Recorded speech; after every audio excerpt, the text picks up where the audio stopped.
হাসিনার পতিত দোসররা একটা পক্ষ পালিয়েছে ভারতে, আরেকটা পক্ষ পালিয়েছে লন্ডনে।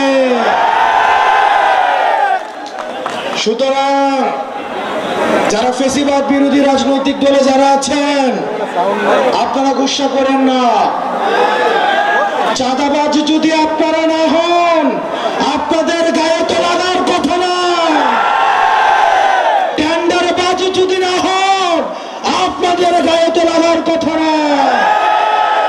আপনারা কি সংস্কারের বিরোধী অবস্থান নিয়েছে?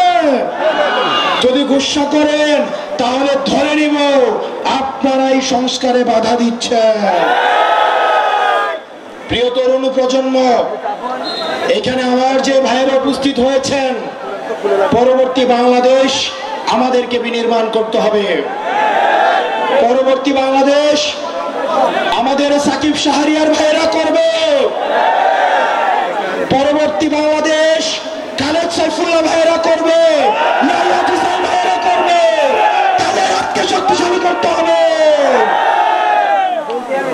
ভারতে বসে, লন্ডনে বসে আওয়ামী লীগের পতিত দোসররা এখনো পর্যন্ত ষড়যন্ত্র করে যাচ্ছে। আমাদের সংস্কার কার্যক্রম হতেই হবে। তাতে যদি কেউ বাধা দেয় তাহলে আমরা ধরে নেব আওয়ামী লীগকে পাহারা দেওয়ার জন্য আওয়ামী লীগের এক্সটেনশন হিসেবে আপনারা এই দেশে কাজ করে যাচ্ছেন। প্রিয় যশোরবাসী, ৭১ সর্বপ্রথম যেই জায়গাটা স্বাধীন হয়েছে সেটা হচ্ছে যশোর। আমরা যশোরে দাঁড়িয়ে বলছি, এই যশোর থেকে আমাদের সংস্কার, বিচার এবং নির্বাচন কার্যক্রমে নেতৃত্ব দিতে হবে।